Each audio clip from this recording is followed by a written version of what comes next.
moi, c'est vraiment sentir l'oppression des profondeurs qui me fait kiffer. Et puis aussi savoir que... Quelqu'un qui aime se sentir oppressé. Pas chez tout le monde, ouais. L'apnée, c'est pas le contrôle, c'est le lâcher-prise. Bonjour et bienvenue dans Gyms on the Move. Pour ce nouvel épisode, j'ai garé mon studio mobile devant le Gyms Club de Liège. Je vais aller à la rencontre des membres. Il y a des super invités. À tout de suite.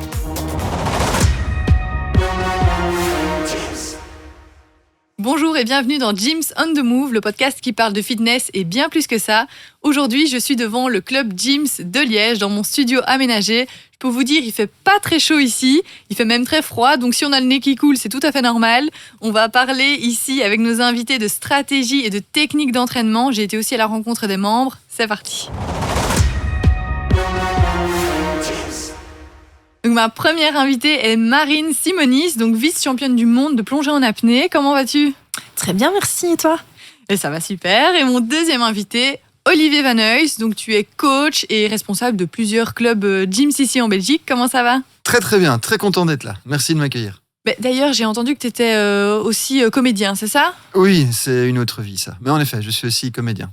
Donc je pense, Marine, qu'on va avoir des petites blagues sur la plongée, l'apnée, tout ça, c'est ça ? Ça risque d'arriver, tout à fait. Tant qu'on ne fait pas un concours de celui qui tient le plus longtemps possible sa respiration, normalement on est bon. Ah normalement c'était un petit défi que j'avais prévu de te faire, donc tu peux déjà t'entraîner pendant que je parle avec Marine et puis on revient sur toi juste après. Ok, ça marche. Tu peux respirer quand même entre la séquence, hein, sinon ça va être difficile. Mais donc Marine, pour ceux qui ne connaissent pas, c'est quoi exactement la plongée en apnée ? C'est très simple en fait, le but c'est d'aller le plus profond possible sans respirer. D'aller le plus profond possible sans respirer. Mais donc j'imagine qu'il y a plusieurs méthodes, parce que parfois, je vois déjà à la télé certaines compétitions, il y en a qui ont des palmes, il y en a qui sont tout nus sans rien, pas tout nus, mais qui n'ont pas d'équipement. Donc toi, c'est quoi ta spécialité dans la compétition ? La mienne, c'est le sans palme. Donc tu descends à la brasse, c'est quand t'es tout nu. Voilà, c'est ça. Voilà, c'est ça. C'est celle-là que je pratique. J'ai pas dû avoir les bonnes références. Donc tu vas me dire où ça se trouve ça, parce que ça va être intéressant à regarder. Ce serait intéressant de regarder ta performance d'ailleurs, justement. Oui. Mais donc c'est sans équipement. C'est la plongée en apnée, sans le câble, parce que si parfois tu peux être tiré par un câble, je pense. Alors ce qu'on voit dans le Grand Bleu, donc être descendu par une gueuse et remonter avec un ballon d'air, ça c'est fini, parce qu'il y a eu un petit peu trop d'accidents.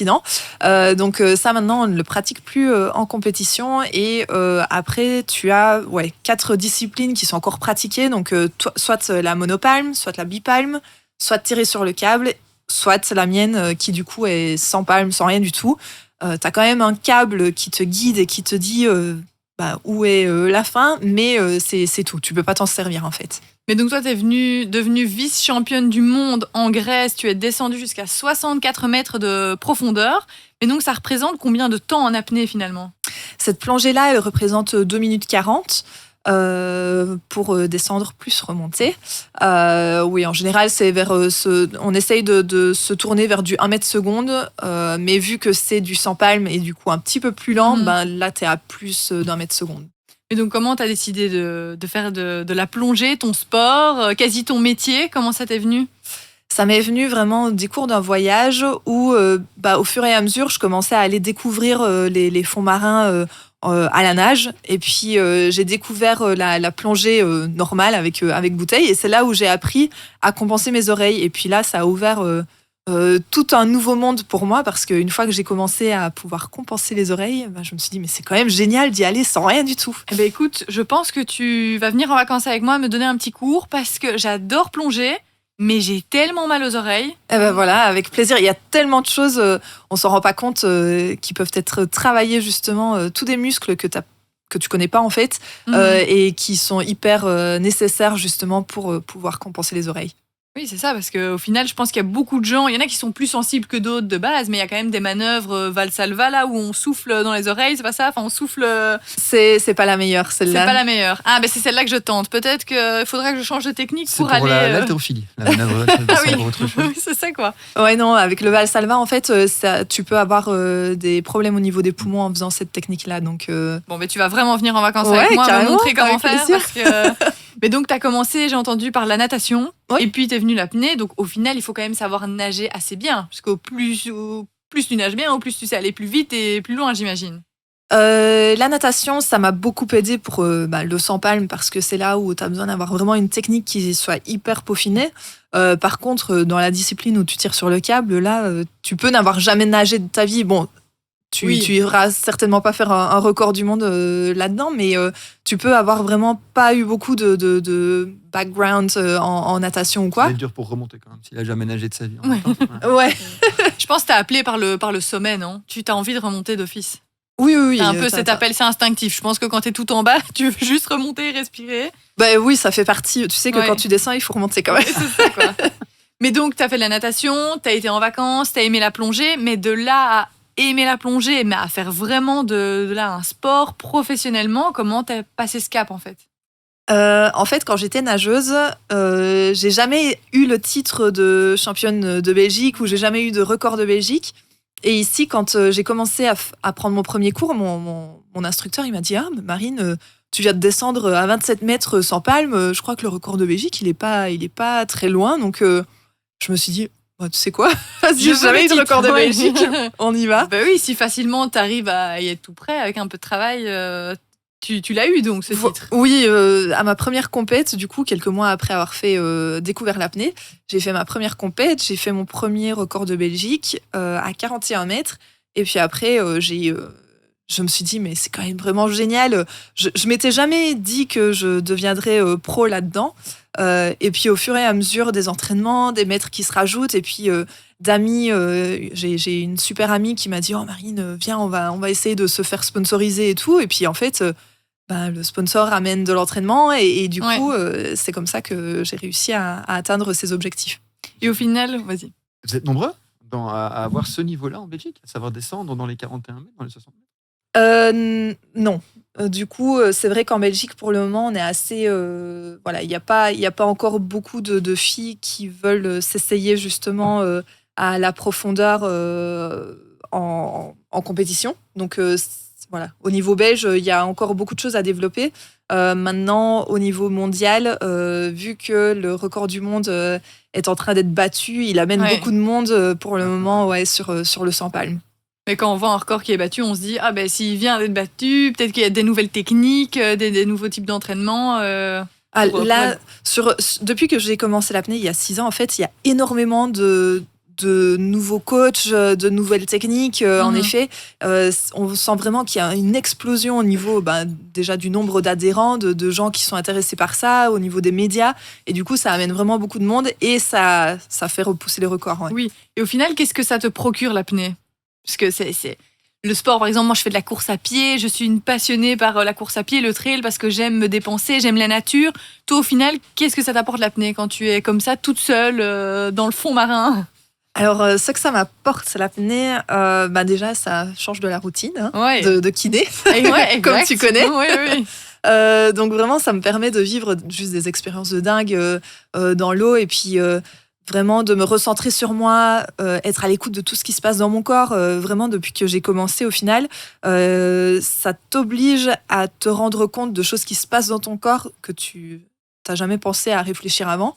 Et du coup, vraiment une meilleure écoute au niveau mental, au niveau physique. Et tu sais donner un autre exemple de choses que tu as réalisées qui avaient vraiment changé de par ta pratique de l'apnée ? On parlait justement des fit moms et tout ça. Par exemple, le cycle menstruel, vraiment, avant ça, j'étais pas du tout à l'écoute de ce qui se passait dans mon corps. Genre, tu sais, je sais pas si toi tu l'as, mais le SPM... Le syndrome prémenstruel, voilà. Genre la petite déprime ou parfois très grosse déprime la semaine avant, tu ne ressentais pas ?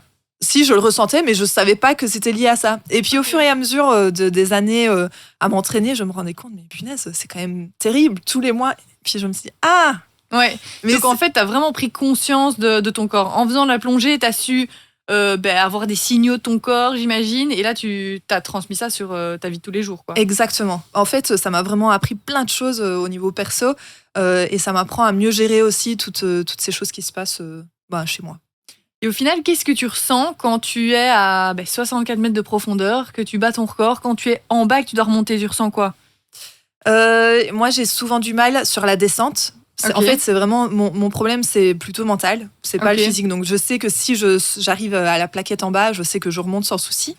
Mais c'est vraiment le fait de descendre et de faire tout cet effort mental. Et du coup, une fois que je suis en bas, je sais que c'est le tout est joué et maintenant, il ne faut plus que remonter. Et ça va être trop chouette. Mais c'est vraiment cette arrivée sur la profondeur qui est la plus compliquée. Oui, parce que j'ai entendu dans une interview d'ailleurs que tu as faite que tu dois annoncer la distance à laquelle tu vas aller. Comment ça se fait en fait ? Et c'est confidentiel, j'imagine, pour pas que les concurrentes sachent à combien tu veux plonger. Mais donc ça se passe comment ? La veille, tu dois dire, moi je veux plonger à 64 mètres ? C'est ça. En fait, la veille, il faut vraiment que tu te décides entre est-ce que je vais aller vers quelque chose de plus couillu et plus difficile, mais qui va potentiellement me mettre sur une place plus haute. Mais bon, par contre, je suis peut-être moins sûre d'y arriver. Ou alors, est-ce que je vais faire quelque chose de plus safe ? Ou je suis sûre d'y arriver, ça va être facile. Mais tu sais pas ce que tes concurrentes font. Voilà. C'est ça ? Et tu laisses passer des concurrentes devant toi. Et du coup, moi, j'avais annoncé 64. Je m'étais dit, allez, c'est un max, mais j'ai quand même envie d'y aller. Ça va me mettre le challenge, ça va me mettre dedans.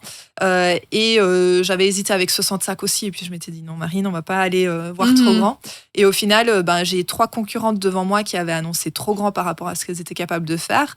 Et du coup, elles sont tombées. Et c'est ce qui a fait que je suis arrivée à la 2e place. Mais donc, disons, une concurrente dit 70 mètres de profondeur. Si au final, elle va que jusqu'à 65, elle est quand même derrière toi parce qu'elle n'a pas été au niveau 70 qu'elle a annoncé. Exactement. Donc il faut aller au niveau annoncé, sinon c'est raté, quoi. Sinon c'est pénalité et tu passes derrière. Et ce que tu annonces, ce sont des profondeurs auxquelles tu es déjà descendu à l'entraînement, ou bien est-ce qu'à la compétition tu annonces quelque chose ou tu te fais un challenge pour aller encore un peu plus loin ? Moi j'aime bien challenge parce que au final en compète c'est là où j'ai besoin de penser à personne d'autre qu'à moi, où vraiment je peux me mettre dans mon truc et c'est quelque chose que j'ai pas à l'entraînement où t'as plein de choses à gérer, plein de gens à gérer. Puis l'entraînement, t'as peut-être pas envie de te dépasser, t'as pas envie de te faire mal de la même façon. Moi, je vais en course à pied, je fais un marathon, c'est 42 km. À l'entraînement, je vais jamais au-dessus de 32 km. Parce qu'entre 32 et 42, c'est là que ça fait très mal. Et il y a qu'en compétition avec la magie du dossard, avec la magie des spectateurs, de la foule, que tu arrives à aller chercher ça. Donc j'imagine que c'est pareil pour toi en apnée.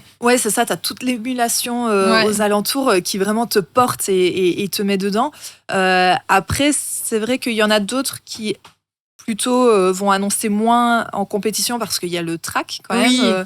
Chez certains, ils sont beaucoup impactés par ça et du coup, ils vont annoncer moins. Mais ça dépend vraiment de comment toi tu te sens et voilà. Est-ce que tu as besoin du challenge pour y aller ou est-ce que tu as plutôt besoin de te sentir safe et sur un terrain connu, quoi. Donc ici, quand tu es descendu à 64, tu ne l'avais pas encore fait, tu ne l'avais pas encore réalisé. Non, je l'avais pas encore réalisé. C'est un sacré courage. Et donc toi, Olivier, ça te parle l'apnée ? T'as déjà testé ? T'as déjà eu peut-être entraîné des athlètes qui ont fait de l'apnée ou pas du tout ? Alors, je n'ai jamais entraîné d'athlètes qui faisaient de l'apnée. J'en ai fait moi-même, plus par rapport à la natation. J'étais compétiteur en natation quand j'étais plus jeune. D'accord. Où on a des entraînements d'apnée parce que les derniers mètres en compétition se font sans respirer pour avoir un maximum de vitesse, ou au départ, par exemple. On va essayer de passer le plus de temps possible sous l'eau. Donc, on a eu des entraînements là-dessus, mais je n'ai jamais eu le courage de descendre comme ça.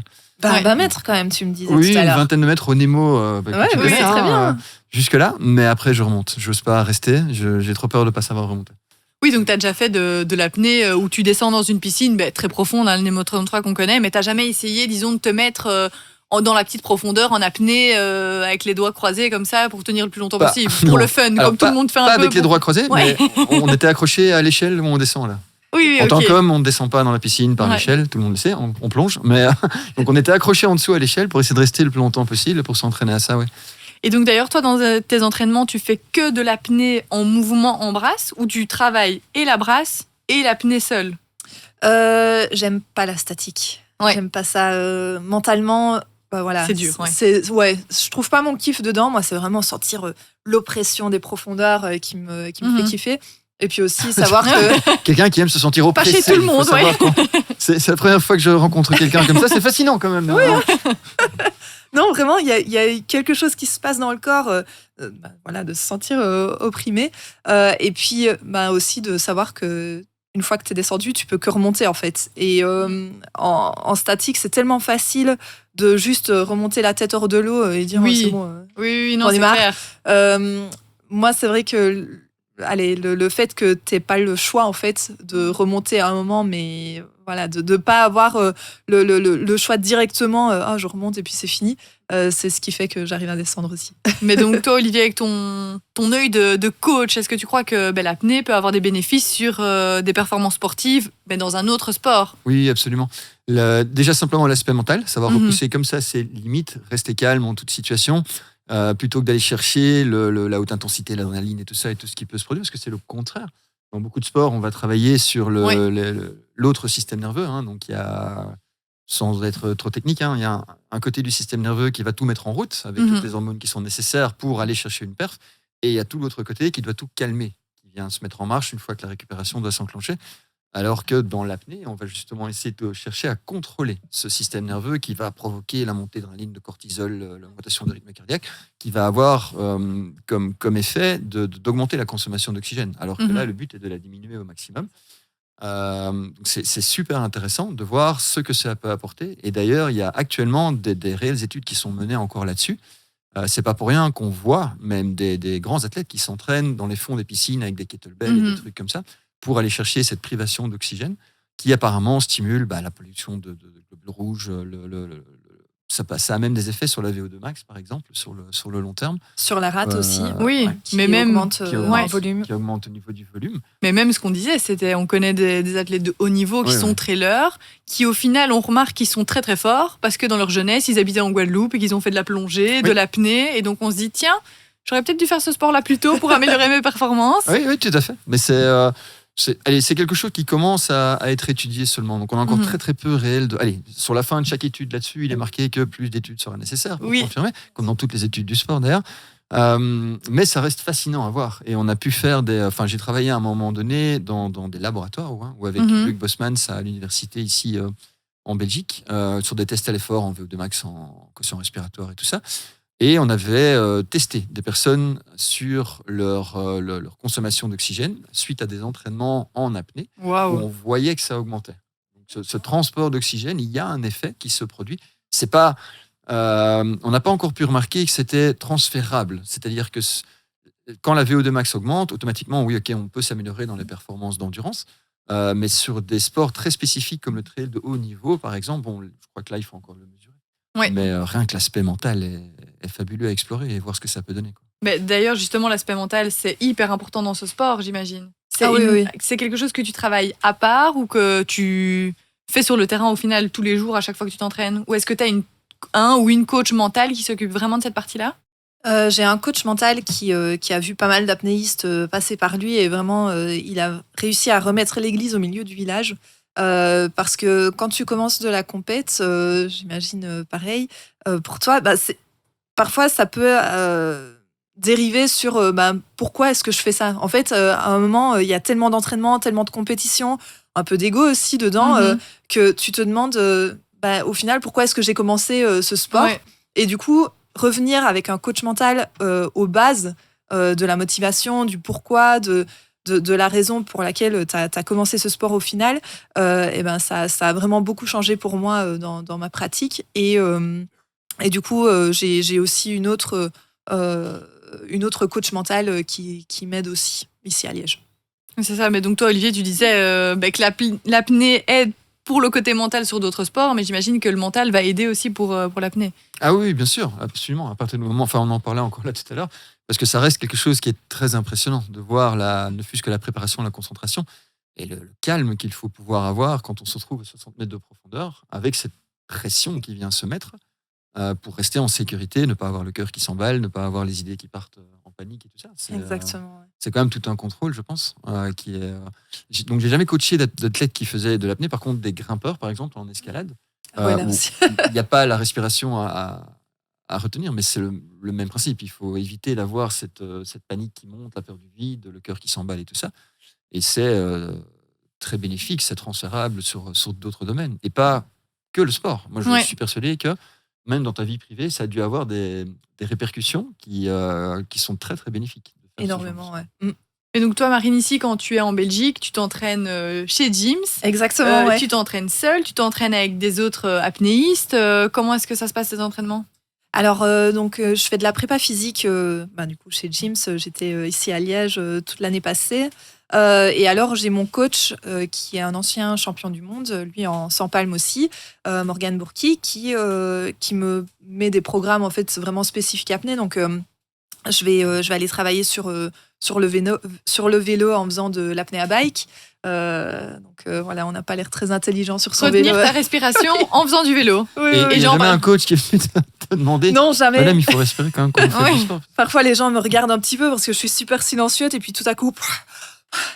Ah oui, oui, okay. Ça c'est. Et donc, par exemple, il va te dire c'est 2 minutes, retenir ta respiration, ou j'invente, ou 30 secondes, et puis tu respires pendant 1 minute, comme de l'intervalle training en apnée. On va faire plutôt pas du 2 minutes, mais oui, en effet, sur du 25 minutes, je vais partir sur du 45 secondes en apnée et puis 15 secondes récup, en gardant 60 watts ou tours par minute. Exactement. Sur le vélo, la même intensité, quoi. Et du coup, tu as 15 secondes pour reprendre ta respiration, emmagasiner le max possible et puis t'es reparti, quoi. Oui, donc tu as des techniques. De faire ça le plus près possible du vélo où il y a le DEA qui est au mur. Oui, c'est ça, quoi.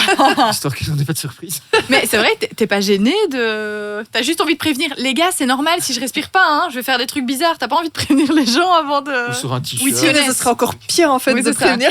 Après, ils te connaissent. Sûrement, ils te connaissent. Ils se disent, ok, bon, c'est une apnéiste, c'est normal qu'elle fasse des trucs bizarres. Ouais, je pense pas. Je pense que j'ai quand même toujours des regards à chaque fois. Donc, même si c'est souvent les mêmes personnes que je revoyais au gym, c'était.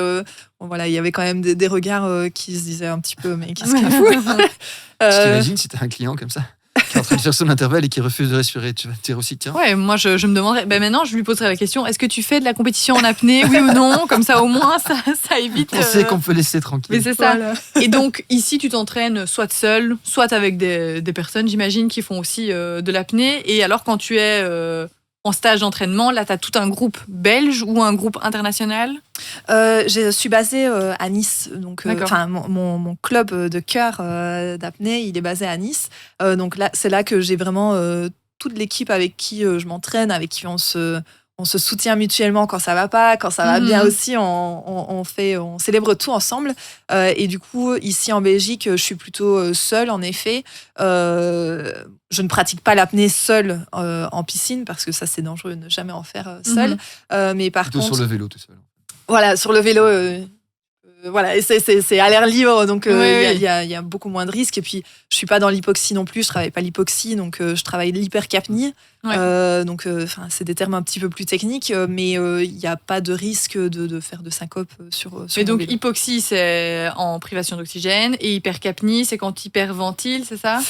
Hypercapnie, c'est quand tu as l'augmentation de CO2. En fait. Ah oui, c'est ça. Donc, tu gardes une grosse dose de CO2 dans ton corps avant de respirer, c'est ça? C'est ça. En fait, quand tu as une augmentation du CO2 dans le corps, ça te donne envie de respirer. Oui. C'est ça qui fait que...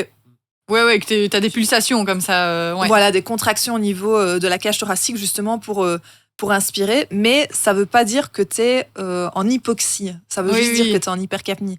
Donc, il faut essayer de travailler là-dessus pour accepter justement ces contractions de la cage thoracique qui ont lieu.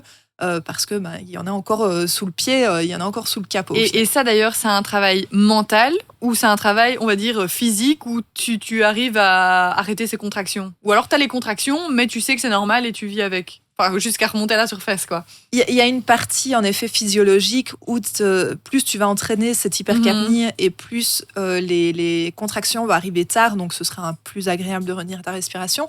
Mais en effet, il faut aussi travailler au niveau mental et accepter justement que ces contractions soient là et accepter entraîner ta réaction à ça. Il ne faut pas essayer de les empêcher en fait parce qu'elles auront toujours lieu au final ces contractions.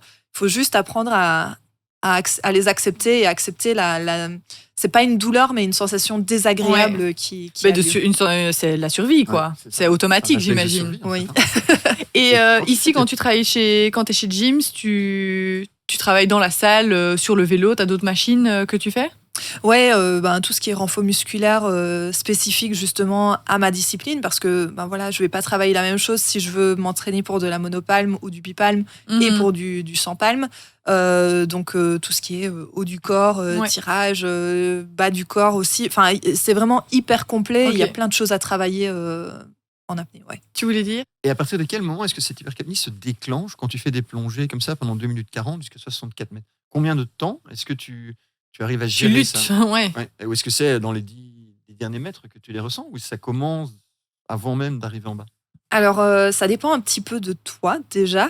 Il y en a qui ont leur contraction très, très rapidement sur la descente. Moi, j'ai un peu la chance d'arriver à les avoir que quand je remonte. Parce que c'est très très désagréable quand tu les as en descente avec l'oppression des profondeurs en plus. Il y a plus de risques aussi de se blesser au niveau des poumons. Si tu as une contraction, du coup, tu as une différence au niveau de la pression au niveau des poumons, donc plus de risques d'œdème ou de pire. Et du coup, ça dépend vraiment en fait de chaque personne et ça dépend aussi de ton état. Par exemple, si tu es du genre à être hyper stressé en compétition, et que d'habitude tu les as juste sur ta remontée, les contractions, là c'est possible que tu les aies sur la descente. Ok, encore quelque chose qui se travaille. Mais si tu veux, elle nous donnera un cours, on ira en piscine. Parce que c'est quand même. Allez, comment tu contrôles ça ? Enfin, tu vas me dire c'est vraiment de l'entraînement, mais enfin moi je me rappelle très bien des entraînements d'apnée. La raison pour laquelle dans les 20, moi je parviens pas à aller plus, parce que ça se déclenche, je sais, vers les 15. Enfin, à un moment donné, quand ça vient, moi je n'ose plus descendre. J'arrête et je remonte parce que j'ai qu'une envie, c'est de. J'ai trop peur de ne pas pouvoir... C'est parce que tu essayes de les contrôler. Et justement, l'apnée, c'est pas le contrôle, c'est le lâcher-prise. Et du coup... je dois vraiment faire de l'apnée. Moi, je suis dans le contrôle de tout. Je contrôle tout, ma nutrition, mon sommeil, tout est paramétré. Il faudrait peut-être que je fasse l'inverse, le lâcher-prise, d'accord ? Ouais. Il y a une fois que tu as capté qu'en fait, de toute façon, ce sera toujours... ton hypercapnie qui va contrôler une fois que tu es en descente et que... Voilà, tu as la pression, tu sais que tu ne pourras pas contrôler cette pression, que c'est à toi à te laisser aller et à lâcher prise sur toutes ces choses que tu n'arrives pas à contrôler. Là, tu ouvres de nouvelles portes, quoi. Écoute, il y a un silence qui se fait. Rien que d'imaginer être sous l'eau avec ça à 60 mètres de profondeur, limite je panique déjà. Donc, d'ailleurs, on va revenir à ton entraînement chez Jim's parce ils ont que mis moi, des sacs pour des sacs d'oxygène là. Parce que là... tu ne vas pas paniquer, tu es en très bonne compagnie. D'accord. Mais donc moi ce matin, je me suis inscrite à un cours collectif chez Jim's. Et donc, c'est vraiment super. Je me suis éclatée, j'ai fait du sport. Tu pourrais d'ailleurs venir faire les cours collectifs avec moi. J'ai même échangé avec les membres, les gymseurs. Je vous laisse regarder ça.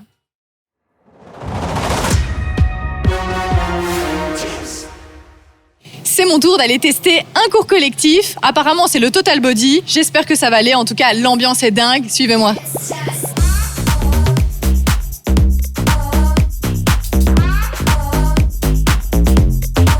Tes 3 cours collectifs préférés, c'est quoi ? Cardio training, body combat et le body pump. C'est quand même un bon dynamique, les cours collectifs. Et même si tu n'as pas envie, mais le fait de voir les gens partager ce moment, ça donne envie de revenir. Alors, il y a pas mal de personnes différentes et il y a un petit groupe vraiment noyau dur de personnes super motivées qui viennent quasiment à chaque cours. Tu fais combien de fois par semaine des cours collectifs ? Une dizaine, douzaine. Par semaine ? Oui. Waouh, t'es vraiment une adepte des cours collectifs. Oui.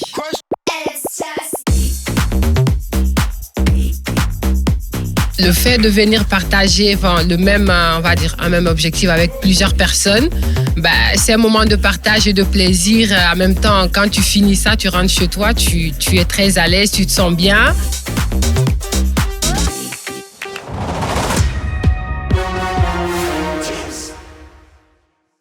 Bon, comme vous avez pu voir, j'ai assisté au cours du Total Body Conditioning. Franchement, c'était une première, super bonne ambiance. Mais donc toi, Olivier, t'as déjà donné, j'imagine, plein de cours collectifs chez Jim, c'est ça ? Oui, tout à fait. Donc, chez Jim, on met beaucoup l'accent sur les cours co. C'est aussi ce qui crée un peu cet engouement et cette fréquentation qu'on a, qui est plus élevée que pour les personnes qui s'entraînent d'habitude seules. Et oui, j'ai été moi-même prof de cours co, je pense, dans tous les styles possibles et imaginables, sauf la danse, tout ce qui est Zumba, oui. etc. Ça, c'est pas mon truc. Je te verrais bien pourtant faire un petit cours de Zumba. Oui, mais tout le monde me verrait bien. Et c'est très drôle à regarder, c'est pour ça que je ne le donne pas. Donc le suivre, oui, par contre le donner, non. Et chez Jim's, on a vraiment la chance d'avoir gardé cet aspect, en fait, dans nos cours collectifs. C'est vraiment quelque chose qui est très phare chez nous. Et on peut voir que les personnes qui pratiquent les activités en groupe, que ce soit les cours collectifs, les small group training ou autres, ont aussi une plus grande consistance dans l'entraînement. Mais en fait, c'est ça qu'on voit. Il y en a au début, les gens ils font du cyclisme tout seuls, puis maintenant il y a les groupes de de cyclotourisme, course à pied. On voit les nouveaux groupes de course à pied à Paris, à Bruxelles. Donc en fait, les gens veulent se rassembler. Même ceux qui font un sport individuel, au final, ils veulent être de plus en plus ensemble. Pourquoi ? Est-ce que tu crois que c'est une mode ? C'est juste les gens voient qu'ils sont plus motivés à être ensemble ? Oui, c'est un aspect communautaire qui est connu depuis vraiment très très longtemps. Disons que un des facteurs les plus importants pour avoir des résultats quand on veut faire quelque chose au niveau du sport, c'est de trouver quelque chose qu'on aime faire. Et de nos jours, je crois qu'il ne faut pas se voiler la face. Il y a beaucoup de gens qui sont seuls. On mange seul, on va faire nos courses tout seul, on est à la maison tout seul. Et donc le fait de pouvoir se retrouver avec d'autres personnes qui ont la même passion, la même envie de se dépenser, va aider à garder cette consistance dans l'entraînement, ce fun factor, ils disent aux États-Unis toujours, et qui fait qu'à la fin, on obtient aussi beaucoup plus rapidement des résultats. Mais c'est ça joue sur les performances. Tu crois c'est pour ça que certains athlètes de haut niveau, ils font des petits stages, on va dire, où ils se regroupent. Donc pour toi, ça a un impact sur la performance. Même si monsieur et madame tout le monde visent pas la performance, mais ils vont quand même beaucoup mieux s'entraîner si c'est en groupe avec un coach, etc. Absolument. Être accompagné est, je pense, un des facteurs les plus influençants sur l'obtention du résultat et sur la continuité, la consistance dans l'entraînement. Ils ont encore sorti des rapports de l'Organisme mondial de la santé il n'y a pas tellement longtemps, qui démontraient, il y a la sortie des Fitbit et tout ça, ils avaient annoncé que ça allait sauver le monde, on allait tous faire 10 000 pas par jour. Ça a surtout eu comme effet que les gens faisaient leurs 10 000 pas, mais après ils mangeaient un petit peu plus, et donc ça n'aide pas vraiment. Mais par contre, le personal training, par exemple, ou le small group training ou les cours collectifs, reste quelque chose qui va influencer la consistance de l'entraînement, les résultats et son obtention. Maintenant, il faut différencier, il y a performance et haute performance. Quelqu'un comme toi, Marie, qui va être vraiment dans le top belge ou le top mondial, a quand même des entraînements en solo qui vont être très importants parce que très spécifiques et que tu dois pouvoir t'entraîner à ton niveau. Parce que si on fait que suivre un groupe, on va se mettre dans le niveau du groupe qui n'est probablement pas le mien si je veux être très performant. Après, moi, j'ai regardé le groupe, j'ai assisté au cours collectif, là, et en fait, on arrive quand même à s'adapter, j'imagine. Même un cours en groupe, monsieur, madame, tout le monde qui est débutant ou une personne qui est à un assez bon niveau peut se retrouver dans le même groupe. C'est un peu ça la philosophie chez Gyms, non ? Oui, absolument. Donc, on travaille aussi fort sur cet aspect où on va conseiller à des débutants de suivre les cours, mais chez Gyms, on forme aussi nos instructeurs, on les coach là-dessus, sur le fait, de demander s'il y a des débutants qui vont suivre le cours, et de proposer des régressions pour les personnes débutantes, ou des progressions pour les personnes qui seraient très athlétiques. Ça, je confirme, parce que le coach a directement dit, qui n'a jamais fait de total body conditioning ? J'étais la seule à lever la main, genre, coucou, c'est moi, mais je fais d'autres sports, donc normalement ça ira. Ça devrait bien se passer. Oui, c'est ça, mais en tout cas, c'était hyper sympa, donc en fait, c'est ouvert pour tout le monde. Oui, tout à fait. Les cours collectifs, c'est quelque chose qui est accessible par tout un chacun. Et je dirais même, allez, à ceux qui nous écoutent ou qui n'ont jamais mis les pieds dans un studio, il ne faut pas avoir peur de pousser la porte des studios de cours collectifs chez Gyms, de tenter, et puis de suivre même la moitié d'un cours, par exemple. Il n'y a aucun souci à sortir d'un cours au bout d'une demi-heure, et puis la prochaine fois de faire 40 minutes, puis 45, puis 50 pour terminer sur 1 heure. Et j'ai entendu aussi certaines personnes qui disaient oui, j'ai pas envie d'intégrer un groupe parce qu'on va être 10 et donc le coach va être moins sur moi, donc je vais moins apprendre. Qu'est-ce que tu en penses de ça ? Je pense qu'il ne faut pas penser de cette façon-là, c'est normal. Je dirais qu'on a tous nos appréhensions. Ma propre maman est probablement la seule personne au monde à qui j'arrive pas à faire du sport. Ah oui. Non, je veux dire, tout ce qu'elle dit sur les lieux où je l'emmène, chez Dim, c'est que c'est plein de gros trucs en fer très lourds avec des gens qui trompent. Donc voilà, un peu comme beaucoup de personnes. Donc cette appréhension, c'est tout à fait normal. Une fois qu'on va aller faire un cours collectif avec un bon instructeur, et vraiment, allez, je crois que tu les as vus ici chez nous. Ils sont vraiment super et l'ambiance est top et les gens se connaissent et au final ils se disent on devient même copines, on va même manger après le midi ensemble. Donc c'est vraiment un aspect communauté. Mais toi d'ailleurs Marine, tu t'entraînes beaucoup toute seule. T'as pas un peu cet esprit de groupe qui te manque ? Ah si, d'ailleurs, quand justement tu parlais des stages, là, quand j'ai des stages avec mon équipe, c'est là où justement tu arrives à remettre cet élan de motivation. Enfin vraiment, je pense que comme tu disais tout à l'heure, on est humain et on cherche vraiment à partager des moments ensemble et c'est vraiment voilà, quand on n'est pas motivé un jour et qu'on sait qu'il y a la copine qui attend derrière et qui nous dit ah bah si moi je veux y aller, alors elle te fait te lever de ton fauteuil aussi et du coup en fait il y a vraiment moyen de se tirer vers le haut, je pense, dans dans des groupes au final. Ouais. Oui. Et on l'oublie parfois, nous, en tant que sportifs. Parce que je sais que toi, tu fais énormément de sport, tu l'as dit. Bon, toi, n'en parlons pas parce que je vais encore avoir envie d'aller chercher mon sac pour respirer. Mais nous paraît naturel. Donc, aujourd'hui, je vais faire du sport, top, j'ai mon sac, je vais faire du sport parce qu'on aime faire ça, on aime s'habiller, on aime aller s'entraîner. Il faut garder en tête que la plupart des gens, c'est vraiment pas le cas. C'est pas un truc qu'ils vont vraiment aimer faire. Et donc, leur faire découvrir des choses qu'ils vont apprécier avec d'autres personnes qui ont les mêmes objectifs, en qui ils vont se reconnaître et partager les mêmes difficultés, ça va les faire avancer. Mais et toi, Marine, donc à quoi ressemble une semaine de compétition ? Parce que j'imagine que tu n'as plus de compétition là en vue pour le moment. Non, là jusqu'à juin, j'ai plus de compète. Et du coup, une semaine de compétition, c'est ça Non, une semaine hors compétition. Par exemple, compétition. Justement maintenant, en attendant une compétition qui est quand même en juin, ça va être quoi une semaine type ? Alors là, vu que je viens de terminer les championnats du monde, j'ai pris quelques semaines Bon, disons complet en février. En février, tu seras en train de te préparer. C'est quoi une semaine type lorsque tu es ici, en Belgique ? Qu'est-ce que tu fais ? Alors, déjà, j'aurai mon travail de kiné et entre mes patients, je vais aller faire une séance à la salle où je vais peut-être faire d'abord du renfort musculaire. Après, le soir, je vais peut-être y retourner pour faire de l'apnée à bike. Okay. Le lendemain, je vais aller nager, faire une séance d'hypercapnie. Et puis après, le soir, travailler sur ma compensation des oreilles. En fait, j'ai 1 à 2 entraînements par jour qui touchent plusieurs domaines, que ce soit à Nemo 33, justement, que ce soit à la piscine, que ce soit chez Gyms, ou que ce soit tout simplement chez moi à la maison. J'aime bien aussi faire mes étirements devant la télé, c'est quand même sympa aussi. Mais oui, un petit peu relax quand même. Voilà. En regardant le grand bleu, évidemment. Oui, c'est ça. Mais d'ailleurs, tu es également kiné, comme tu l'as dit. Il te manque quoi pour passer professionnel à temps plein ? Alors, Parce que j'imagine c'est difficile de concilier et le métier de kiné et les entraînements. En fait, c'est vraiment une place où t'es presque professionnel, mais tu peux pas encore lâcher ton travail, on va dire. Tout comme toi, Elena. Tout comme moi. Tout comme moi. On a un petit peu le même problème, et je pense que c'est un peu le même problème pour tous les athlètes au niveau mondial. C'est compliqué parce que pour avoir de la performance, il faut s'entraîner, mais pour s'entraîner, il faut du temps. Et pour avoir du temps, il faut lâcher un peu du travail à côté. Donc en fait, c'est vraiment un investissement que j'ai décidé de faire il y a quelques années pour vraiment essayer de me professionnaliser et de m'entraîner plus.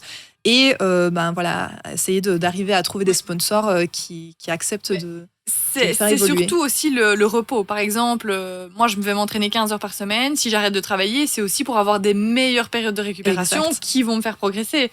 J'avais lu un super chouette truc qui disait que un athlète professionnel, quand il arrête son travail à mi-temps, au final, il prend beaucoup plus de temps de repos. Il va chez le kiné, il fait une sieste. C'est ça. La cryothérapie. La cryothérapie. Peut-être qu'avant, il s'entraînait 15 heures semaine et il faisait un mi-temps. Et après, il va s'entraîner que 18 heures semaine et le reste du temps, donc c'est que 3 heures de plus par semaine, mais il va beaucoup plus récupérer et c'est comme ça que les performances explosent. Et c'est là qu'on se dit, mais en fait, le travail à côté, c'est du temps où on aurait pu se reposer, aller chez le kiné, récupérer. T'es d'accord avec ça, j'imagine ? Oui, tout à fait, parce que en plus, c'est un schéma d'entraînement qui se change complètement. Donc, parce que quand on parle de récupération, attention, ça veut pas dire qu'on fait rien. Ah, c'est La clair. récupération, c'est l'exercice physique à faible intensité. Ça peut être marcher, ça peut être faire du bike, très simplement à une rythme cardiaque qui va être très faible. Parce qu'il y a 2 types de programmes d'entraînement. Il y a ce qu'on appelle s'entraîner entre les 2 seuils ventilatoires, où là, on a des entraînements entre 5 à 6 heures semaine. C'est pour les gens qui travaillent, etc. Ouais. Par contre, à partir du moment où on a l'occasion de faire beaucoup plus d'heures d'entraînement parce qu'on arrête de travailler, ça s'appelle faire un schéma d'entraînement qui est polarisé. Où là, 80% des entraînements se passent à des intensités qui sont même en dessous du premier seuil ventilatoire. C'est des intensités très faibles. Il y a à peine 5% qui se trouvent entre les 2 seuils, donc c'est la transition. Et le reste se fait vraiment à très, très, très haute intensité.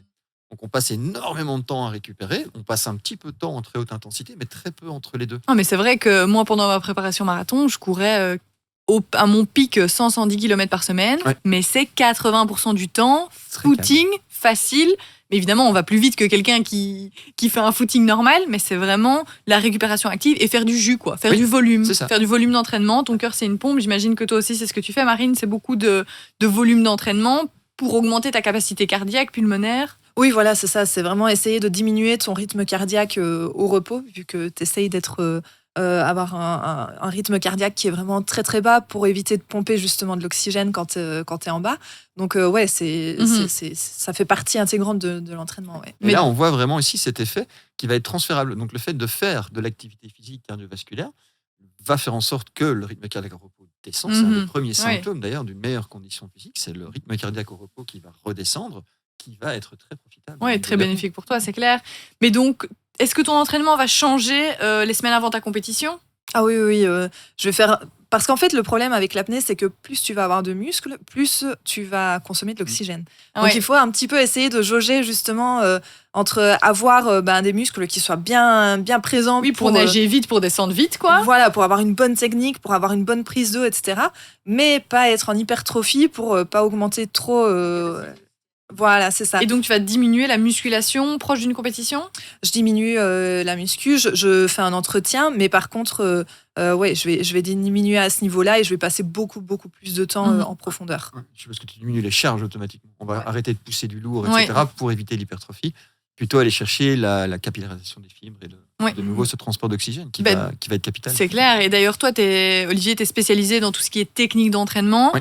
Est-ce que tu as des gens qui viennent chez toi et qui viennent te dire ok, moi j'ai un objectif, dans 3 mois j'ai envie de faire un marathon, ou dans 3 mois j'ai envie de faire ça, et donc tu vas les aider avec tes techniques d'entraînement? Explique-nous. Oui, donc des méthodes d'entraînement, il y en a des centaines, on en connaît tous. Il n'y a que ça sur YouTube, sur Internet, avec plein de gens qui mangent 15 œufs par jour et puis qui sont en pleine forme. Oui. Ça dure jamais très longtemps, mais voilà, ils sont là. Mais par contre, des principes, ça, il n'y en a que quelques-uns. Oui. Le principe de la progressivité, on va commencer doucement, on va ajouter petit à petit de la charge, éviter d'avoir un surentraînement. On va devoir bien récupérer. Il faut s'entraîner de façon assez spécifique par rapport à ce qu'on veut faire. Si on veut savoir bien courir, faut courir. Il va falloir courir. Faut pas aller nager. Il y en a, non, mais tu ris, mais il y en a beaucoup qu'on voit. Mais oui, mais j'aime pas trop de courir, j'aime bien la muscu, donc je fais beaucoup de muscu, mais par contre, je vais faire un marathon. Allez, on entend ça. Je suis encore en train de taper sur la table. Oui, Olivier, donc, en fait, on t'entend vraiment. En fait, il parle tellement avec ses gestes que bam, bam. Donc en fait, si vous entendez, par la chose, oui, tout à fait, c'est la passion. Mais c'est pour ça que je fais pas de radio d'habitude, parce que. Mais on voit que t'es passionné, parce que waouh, t'envoies toute ton énergie. T'as pas été faire un petit cours collectif avant? Non, mais j'aurais pu. Vas-y, reviens. Et je reviens juste après. Donc on a en effet beaucoup de gens qui sous-estiment ça. Si je veux être un bon coureur, je vais devoir passer 80% de mon temps à faire de la course à pied. Et évidemment, en le faisant de manière très progressive. Et comme tu l'as dit, si je veux faire un marathon, il faut des kilomètres, parce qu'il n'y a pas que l'endurance à travailler, il y a tout l'aspect biomécanique et musculaire. Parce que si je cours 42 kilomètres et que je ne suis pas préparé, je vais me blesser. Oui, et surtout, je pense qu'on peut parler de la course à pied, parce que clairement, les gens, ils se disent « Ok, je vais faire les 20 km de Bruxelles », et en fait, ils s'entraînent. Du jour au lendemain, ils courent 5 fois par semaine, périostite, blessure, fini, et on ne fait pas les 20 km de Bruxelles. Donc toi, j'imagine que ces gens-là, tu les recadres, tu leur dis ça va être progressif, ça va être long, ça va être lent, mais tu vas y arriver. Oui, et la plupart du temps, c'est vraiment ça qu'il faut faire, surtout avec les personnes qui sont motivées par ce type d'objectif. Quelqu'un qui est plus motivé, et par contre, la tendance commence quand même à s'inverser. On a beaucoup de gens qui s'intéressent à l'aspect plus santé du sport qu'à l'aspect performance. Exact. Et c'est vraiment une tendance que moi j'ai vu exploser suite à ce qu'on a vécu pendant la pandémie, où les gens se sont rendus compte que les personnes qui avaient des comorbidités ont quand même beaucoup plus souffert de tout ça que les gens qui étaient en forme et qui étaient pas sédentaires. Donc il y a cet aspect santé qui commence à ressortir. Mais les gens qui veulent faire un objectif, très souvent, je dois les attraper par le col et je dois les ralentir. En leur disant stop, tu vas beaucoup trop vite. Oui, la charge, ton corps n'est pas préparé à avoir cette charge de travail, autant d'impact, autant d'intensité, les mouvements musculaires. Ils se blessent, ça devient des blessures chroniques, etc. Et on ne sait plus les revoir. Mais c'est dingue parce qu'on parlait justement de Mathieu Blanchard, que ton coach le connaît, donc qui est un ultra-trailer, un des meilleurs au monde. Moi, j'ai commencé le trail, qui a la diagonale des fous, etc. Et en fait, on se suit sur les réseaux via Koh-Lanta, parce qu'il a aussi fait Koh-Lanta. Et je lui ai dit, waouh, moi j'ai envie de faire ça comme course. Et la première chose qu'il m'a dit, alors que le gars, il est hyper haut niveau, il m'a dit, ne te crame pas, sois progressive et patiente. Oui. Évidemment, cette réponse ne m'a pas plu. J'étais là, mais non, mais moi je veux directement faire un 100 km. Comme tous les athlètes. Et en fait, j'ai vu ça et je me suis dit, waouh, si lui me dit ça, avec son expérience, son expertise, en fait, il faut peut-être écouter. Et au final, tu revois ton plan et tu vois que la progression, moi j'adore sur Strava, je vois vraiment ma progression, elle est linéaire. Alors il y en a, c'est le pic, blessure, tu te dis, ok, il faut peut-être changer de méthode. Oui. Mais donc, c'est un petit peu le problème, je pense aussi, avec Internet. Les réseaux, C'est que tu arrives à avoir des programmes, même ChatGPT. Il y en a, je sais, ils font des programmes par ChatGPT, donc ils n'ont pas la personne en face d'eux, et ils prennent des trucs hyper standardisés qui correspondent peut-être pas à... voilà, nous, on le connaît par rapport aux patients. Un patient n'est pas l'autre, une blessure n'est pas l'autre. Et du coup, en fait, enlever justement ce rapport à l'humain et l'expertise de gens dont c'est le métier, c'est vraiment problématique dans la gestion des blessures et de la prévention des blessures. Ouais. Souvent, ce qu'ils ne comprennent pas, c'est que le premier... un bon athlète, un bon coureur, c'est d'abord un athlète qui sait courir. Et pour la plupart des coureurs, quand on leur pose la question, il y a toujours deux réponses. C'est où ils sont en train de se remettre d'une blessure, ou ils sont blessés. C'est l'un ou l'autre. Et oui, mais est-ce que tu as des douleurs quelque part ? Non. Sauf quand... Sauf quand je cours plus d'1 heure. Voilà, les premiers kilomètres, ça fait un peu mal et après ça part. Ou quand je me lève le matin, j'ai le tendon d'Achille qui est un petit peu nanana. À la base, il faut pouvoir faire comprendre aux gens que si toute autre réponse que est-ce que tu as une douleur, toute autre réponse que non, ça veut dire oui. Oui, et qu'il faut faire quelque chose. Toi maintenant, quelqu'un arrive chez toi, Olivier, donne-moi un programme d'entraînement, je sais déjà courir 10 km, je veux faire un marathon. Okay. Qu'est-ce que tu lui proposes ? Alors, on va regarder en combien de temps il est capable de courir 10 km sans se blesser. Attention. Il tape le micro. Oui. Après, je passe à autre chose. Donc, attention. Donc, déjà, regardez, qu'est-ce qu'il veut réaliser ? Est-ce que c'est juste finir un marathon sans se blesser ? Est-ce qu'il a un objectif de temps ou autre ? De manière générale, on va regarder ce qu'il sait déjà faire sur 10 km et est-ce qu'il y a un besoin d'augmenter le volume d'abord ? Est-ce qu'il a déjà couru plus longtemps ? Si ce n'est pas le cas, on va commencer par augmenter d'à peu près 10% la charge toutes les 4 semaines. Avec une semaine sur 4, on va faire de la récupération. Donc, de monter de 10% toutes les semaines. Allez, hop, on a fait 10 km 3 fois par semaine, ça fait 30 km par exemple. Sur la première semaine, la deuxième semaine, on va courir 33 km et ensuite, on va encore ajouter 10% et puis encore 10%. La semaine 4, je redescends, je vais récupérer.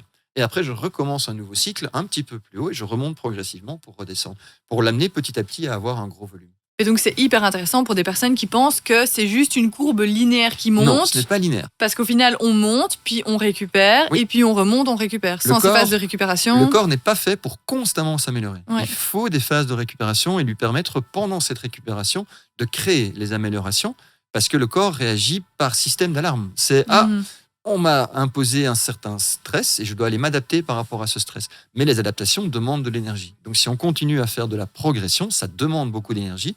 On n'en a plus assez pour récupérer. Et la progression, simplement, les adaptations ne se font pas. C'est là qu'on a le surentraînement, par exemple. C'est quand on est constamment en train d'imposer des stress et que la récupération n'est pas suffisante. Donc toi, Marine, tout ce qu'il dit, ça te parle. J'imagine que tu ressens aussi ça dans ton entraînement, que tu as des périodes plus chargées, des périodes de récupération ? Ouais, dans mon entraînement, au final, on va pas faire des max en profondeur tous les entraînements parce que sinon c'est pas possible. Que ce soit au niveau nerveux, mental, physique, il y a plein de choses justement à récupérer parce qu'on met son corps à rude épreuve et vraiment tout ce que tu as dit, c'est hyper important d'arriver justement à se freiner au bon moment, comme Mathieu te l'a dit aussi, vraiment arriver à se freiner au bon moment et à ne pas voir sur du court terme, mais plutôt sur du long terme. Et donc toi, Marine, tu nous l'as dit, tu as un coach. Est-ce que ce coach fait vraiment tous tes entraînements, tous tes programmes, tout est millimétré ? Ou parfois tu dis, je vais faire ça aujourd'hui et tu fais une séance à ton goût. Il me donne vraiment tous mes entraînements.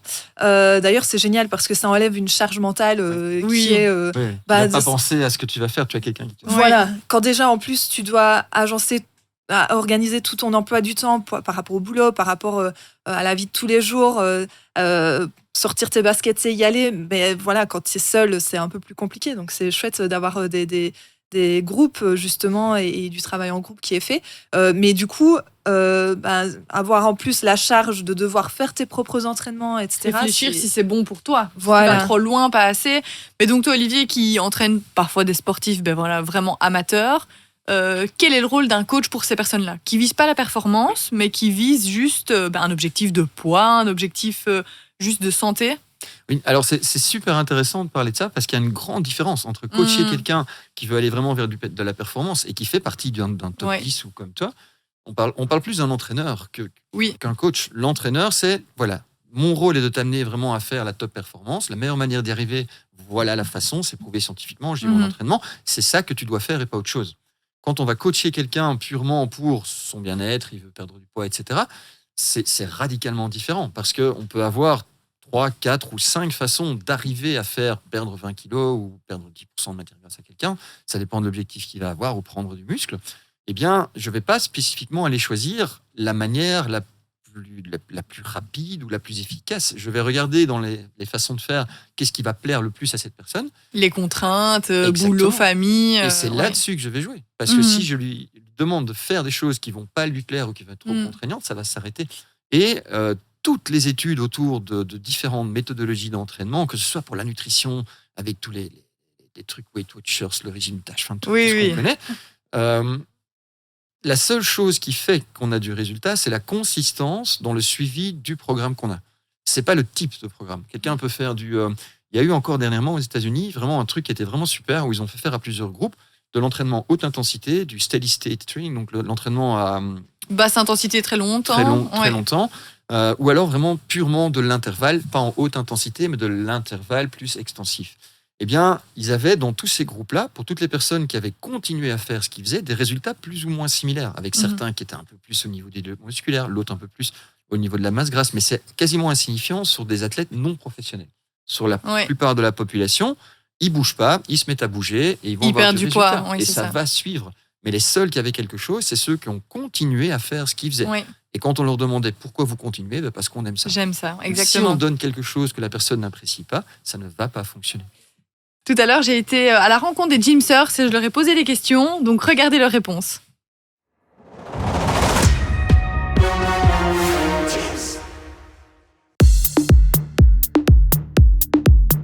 T'es plutôt musculation ou cardio ? Un peu des deux. J'aime bien parce que c'est complet. Muscu. Du kickback, ça muscle quoi exactement ? Le fessier. Donc c'est une séance jambes ? Oui, exactement. On fait un peu de tout, les jambes, les épaules, les pectoraux, tout, un peu de tout, le cardio. Et donc tu préfères t'entraîner seul avec de la musique dans les oreilles ou aller au cours collectif ? Je préfère m'entraîner seule, j'ai du mal avec les trucs collectifs quand il y a quelqu'un au-dessus de moi qui me dit ce que je dois faire. Plutôt tout seul quand même, pas trop les cours collectifs. Les cours collectifs, mais ça dépend des profs. Tu préfères t'entraîner avec un ami qui est toujours en retard ou t'entraîner avec un inconnu qui est toujours à l'heure ? Un ami toujours en retard, quand même. Moi, quand même mon meilleur ami, c'est quand même plus sympa, mais ça me dérange pas le retard. Avec un ami, même en retard. Alors je préfère vachement plus avec un inconnu, toujours à l'heure. Si tu devais t'entraîner avec une célébrité ou un sportif professionnel, ce serait avec qui ? Je sais pas du tout. The Rock, Chris Hemsworth peut-être. Nadal. Je dirais Hugh Jackman, Wolverine, c'est bien. Denzel Washington, même s'il n'a plus l'âge. Mais j'aimerais bien m'entraîner avec lui, vraiment, vraiment.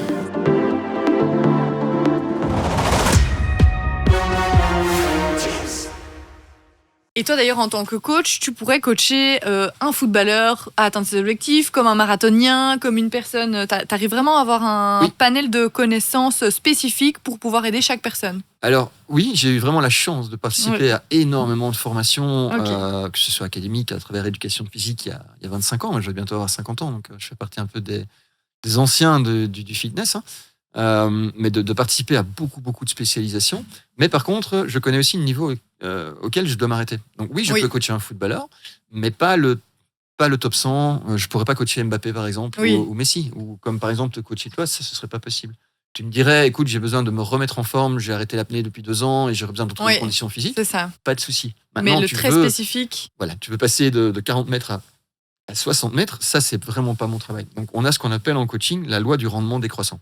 Donc, au début, il faut pas grand-chose pour améliorer quelqu'un d'une énorme façon. Quelqu'un qui ne bouge pas va marcher 3 fois par semaine pendant 1 heure, tu vas t'améliorer et ça va être des grandes améliorations. Mais à la fin... Ah là, il y a un moment donné où on va très vite passer de savoir faire 10 pompages à 50 pompages.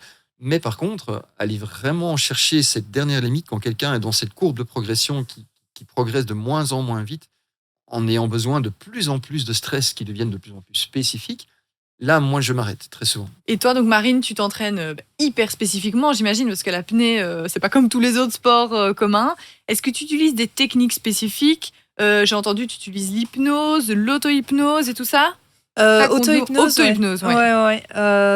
Qu'est-ce que c'est ? Auto-hypnose. Au final, c'est ma coach mentale / psy qui arriverait. / psy, pourquoi ? Oui. De toute façon, c'est toujours un petit peu lié. Oui, quand même. En tant que coach, on est toujours un peu psy. Oui. Voilà.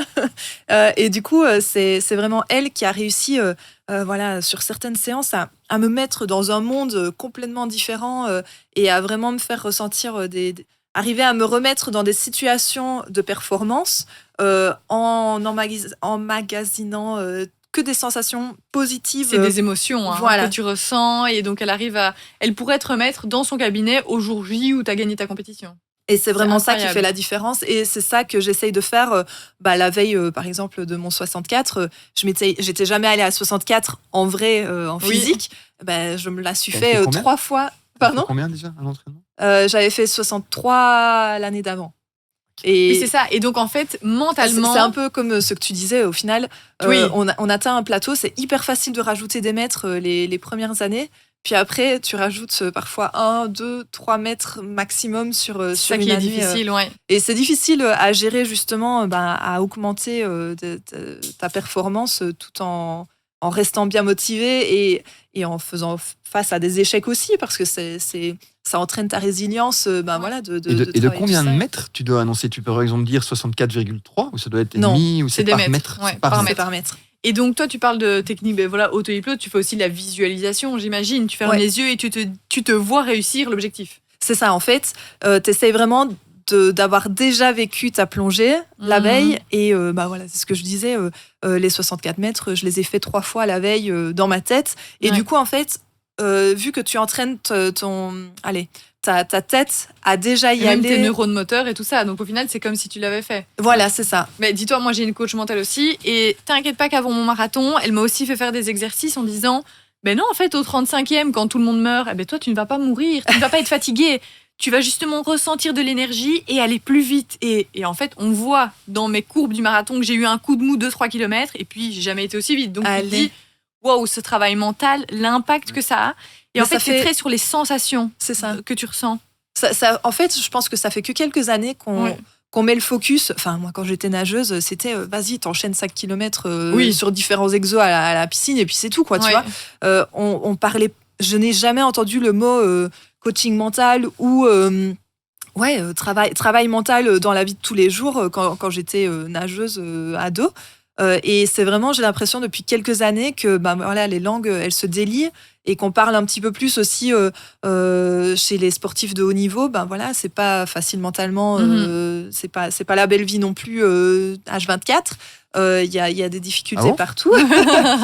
Mais c'est vrai qu'on a tendance à romancer voilà, un petit peu ce mode de vie et la performance. Mais non, il y a des difficultés mentales. C'est très dur mentalement. Voilà, c'est ça. Et je trouve que c'est vraiment génial d'avoir ce tabou qui est levé depuis quelques années et qui fait que maintenant aller chez le psy ou aller chez le coach mental, ça fait partie de... Ça n'a pas été difficile de trouver vraiment le bon coach. Moi, je trouve qu'il y a beaucoup de dérives pour l'instant parce que quand on regarde, je crois qu'il y a c'était combien ? Il y a 480% plus de coachs. Non, mais surtout coach de vie, coach mental et tout ça. Coach de n'importe quoi. Il y a des gens, mon hamster est mort, du coup maintenant je suis coach de deuil.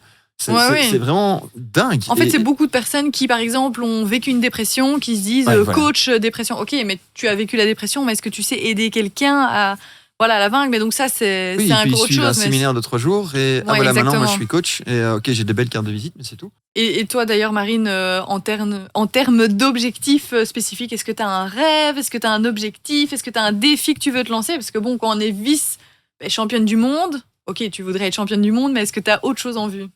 Le nombre 100. Le nombre 100 est dans ma tête. C'est-à-dire plonger à 100 mètres. Plonger à 100 mètres ? Ouais. Mais le record du monde était à 84. Pas en 100 palmes, par contre. Pas en 100 palmes. Pas en 100 palmes. Et c'est comment ? En palme, alors, du coup ? Ouais, soit en mono, soit en bipalme. La bière ? Non, pas la bière. C'est pas ça. Hein. Et donc, avec parce que 100 palmes, je veux dire, c'est lourd quand même au niveau de... Ouais, on ne boit pas d'alcool, donc je ne vois pas où tu vas en venir.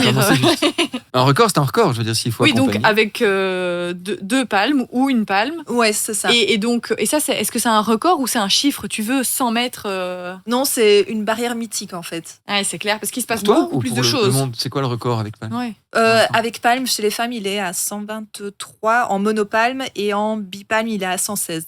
Mais quoi, il y a une barre des 100 où tu te dis, là, il y a un truc qui se passe en plus dans ton corps ou quoi ou... Oh non, parce qu'au final, plus tu vas avancer dans les profondeurs. Par exemple, en fait, quand tu pars de 0 à 10 mètres, tes poumons, ils sont à 6 litres à la surface, ils sont plus qu'à 3 à 10 mètres. Okay. Donc, en fait, la plus grosse variation de pression, elle a lieu sur les premiers mètres. Et de 90 à 100, il n'y a pas beaucoup de différence. Il n'y a pas de différence, ok. Donc ça ne changera pas énormément à ce niveau-là, mais par contre, ouais, je sais pas, c'est magnifique. C'est la barrière. Voilà. Ouais. C'est comme les 3 heures pour le marathon. C'est ça. Les 6 mètres au saut à la perche. Enfin, c'est des chiffres. Des chiffres clés. C'est qu'un chiffre, ouais. Et t'avais pas un autre rêve? On m'a dit que tu voulais nager avec des baleines à bosse, c'est pas ça? Ah oui. Et où ça, quand, comment? Pourquoi spécialement à bosse? Oui. Je sais pas, parce que je trouve qu'elles ont une de ces grâces, ce qu'elles font quand elles sortent de l'eau et qu'elles font leur tourbillon. Là. Enfin, et les autres baleines moins que les baleines à bosse? Ouais, je sais pas pourquoi. Au moins, ne creuse pas le sujet comme ça, mais au moins je pense qu'il y a plus d'interaction aussi. De ce que j'ai vu avec mes amis qui l'ont fait et qui vivent, par exemple, j'en ai un qui vivait à Tonga dans les îles. En fait, elles sont à 30 mètres et elles te laissent vraiment passer du temps avec leur bambin, leur baleineau. Et vraiment, il y a une interaction qui a lieu de ce que j'ai vu et de ce que j'ai entendu et qui est juste incroyable. Mais au moins, toi, tu pourras rester en apnée pour les voir plus longtemps. Parce que moi, je devrais remonter toutes les 30 secondes. Moi, je n'oserais pas descendre. Oui, c'est ça, quoi. Écoute, j'ai eu la chance d'avoir une interaction avec un dauphin qui était solitaire. Donc, il est sorti de son groupe. Et pendant tout un été, il a passé l'été sur la Côte d'Azur avec nous. Et c'est vrai que, en fait, au final, il respire quand même souvent. Et plus souvent que toi, tu crois? Pas plus souvent, mais bon, moi je m'attendais à le voir descendre et passer 10 minutes sous l'eau. C'est pas du tout le cas et c'est super intéressant de voir justement ce corps avec un coup de nageoire. Il te fait 20 mètres. Enfin, c'est juste hyper impressionnant à voir et bien sûr à voir à l'état sauvage. Quoi. C'est juste dingue. Donc on arrive tout doucement à la fin de cet épisode et avant de se quitter, on va se retrouver pour regarder la rubrique habituelle, les Locker Room Confessions. Donc en fait, ce sont deux amis qui sont dans les vestiaires du Gyms. Excellent accent anglais. Voilà, tu as remarqué. Et qui se posent des questions. En tout cas, c'est très drôle. Regardez ça. Quand tu vas à la salle, c'est plus physique ou mental? Je pense un peu une part des deux, mais surtout plus mental. Moi, clairement mental. Genre, j'ai besoin d'évacuer la pression de la journée et tout.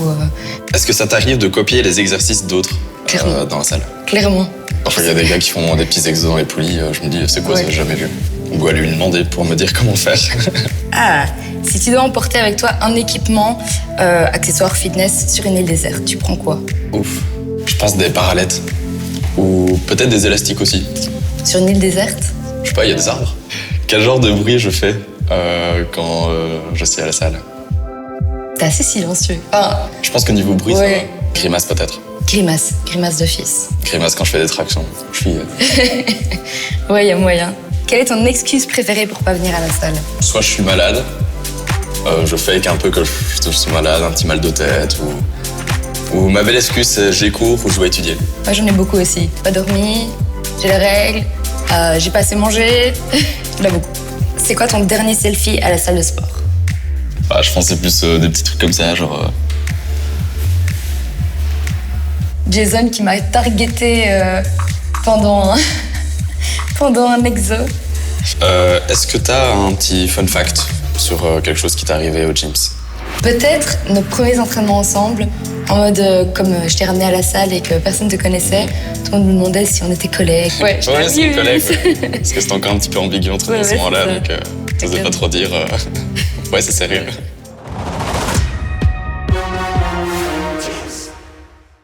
Donc voilà, c'est la fin de cet épisode. Merci à tous les deux. Oui, déjà, merci Olivier en tout cas d'avoir participé. Merci à vous. Tu pourras poser encore toutes tes questions à Marine en coulisses parce que je pense que tu as encore beaucoup de questions à lui poser, c'est ça? Oui, j'espère que tu as vraiment du temps. Oui. Et merci beaucoup Marine, on espère plein de belles choses pour toi, que tu puisses devenir professionnelle à temps plein et nous battre un nouveau record là. Et tiens-nous au courant surtout. C'est super gentil de m'avoir accepté parmi vous, parmi Liège, ce nouveau Gyms qui est juste incroyable. Vraiment, c'était une super expérience. Merci à tous les deux, à très vite. Merci beaucoup, encore un petit selfie, comme ça je peux dire que j'étais avec la championne.